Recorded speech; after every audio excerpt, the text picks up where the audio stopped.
Habitati NH1, NH2 so, že kar stalnica, pri vaših vprašanjih, da tako rečem. Projekt nadomestnih habitatov NH1 in NH2 ni dokončan.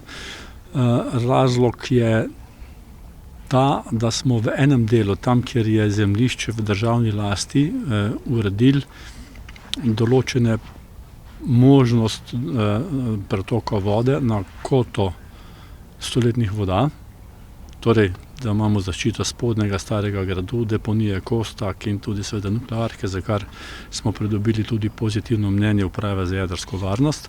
Kar zadeva pa ostalega dela, kjer je pa podeljena koncesija za črpanje gramoza, pa javno podjetje Infra ali pa država v imenu javnega podjetja Infra v tem trenutku ne more izvajati nič in tudi ni obveza Infre, da zgradi NH1 in NH2.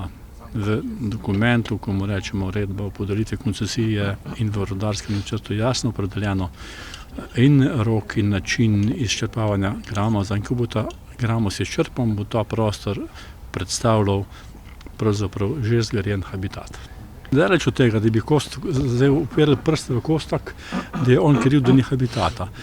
Kostak ima koncesijo do leta 2023, da črpa gramoz in do leta 2023 pač črpa gramoz in tam ne moremo, nihče ne more nič drugega narediti. Sam on ni dolžen narediti, tako kot ste se vi predvideli, kot predvideva državni prostorski načrt. To vi mislite. Preberite si uredbo. Ker koncesija je bila podeljena, preden je bil DPN sprejet. Koncesija je bila tudi podaljšana že med časom gradnje. Ja. Kostak, jaz ne bom komentiral zdaj obveznosti Kostaka, ker tu ni moja pristojnost, niti morda podrobnosti ne poznam. Vem pa, da v tem trenutku habitatov ni možno vzpostaviti. Tudi če bi hotel Kostak vzpostaviti sam v tem trenutku habitat, morajo biti izčrpane vse količine gramoza v tem prostoru. Zdaj pa še enkrat povejte tisto o nasipih, kaj je Fertik pa, da bojo polno funkcionirali ti protipoplavni nasipi, ko bojo Mokrice zgrajene, lepo prosim. Malence in Krška vas protipoplavna ureditev je zgrajena v skladu s projektno dokumentacijo in vsemi soglasji, ki so bile potrebne, da to lahko gradimo. Višine nasipov, zidov v Krški vasi so bili zgrajeni na koto, ki jo predvideva gradnja Mokric. Sicer bi morali zgraditi vse te ureditve za približno 1,40 m više. In ker smo se želeli izogniti temu na željo tako občanov, tudi občine Brežice kot lokalne skupnosti, tudi obravnavana vsebina je bila na občinskem svetu, in pa sprejeto soglasje, da zgradimo pač na način, ki upoštevamo gradnjo Mokric tudi za poplavno varnost v Krški vasi in Velikih Malencah. Mi smo zgradili te ureditve, so dokončane. Jaz lahko rečem, da je bistveno manj ogroženosti v teh dveh krajih, kot je bilo prej. Je pa res, da ne morem reči, da so ti kraji varovani 100%. Ko bodo zgrajene Mokrice, bomo potem lahko to zatrdili. Dokler ne bo, ne bo. Če Mokric nikoli ne bo, torej elektrarne, seveda je potrebno vseeno zagotoviti poplavno varnost, zdaj pa ne samo Velikih Malenc, pa Krške vasi, ampak tudi Mihalovca, Loč in teh krajev južno ali pa nižje ob toku reke Save in seveda bo potrebno razmišljati tudi morda o drugačni varianti. Ampak v tem trenutku imamo še vedno vse ureditve projektirane na način, kot jih predvideva idejni projekt Mokric in tudi drugih variantnih rešitev ni v tem trenutku predvidenih, vsaj v formalnem smislu ne.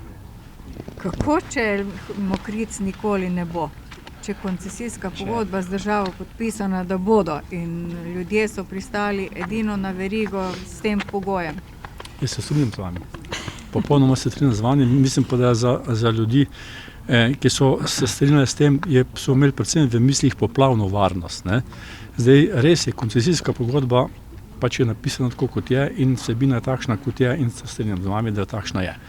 Zdaj, nobena stvar v življenju pa ni zabetonirana. tako tudi ni zabetonirana ta odločitev. Jaz verjamem, da Mokrice bodo, res verjamem, vsi si prizadevamo, ki smo akterji tega projekta, da se bo to zgodilo. Je pa res, kot je že tudi minister omenil, postopki potekajo, da ta okoljevarstveno soglasje postane nekoč, bom rekel, pravnomočno, da bo to podlaga tudi potem za naprej za postopek gradbenega dovoljenja in da bomo to zgradili, ne. Seveda, ko poslušamo razne, bom rekel, strokovnjake z različnih civilnih iniciativ, ki seveda nasprotujejo temu, ne dajo pa nikoli nekih pozitivnih predlogov in rešitev, ne, tega ne dajo, ne. Ne vemo, kaj se bo v teh postopkih zgodilo v prihodnje. Mi že predolgo, bom rekel, čakamo na zaključek teh postopkov, dela se škoda, gospodarska in drugačna, poplavna varnost je še kar naprej visoka. En kup je takšnih, bom rekel, argumentov, ki so v prid, da se ta elektrarna zgodi. Posebno še, ker se zdaj ukvarjamo vsi skupaj s 7 km akumulacijskega bazena.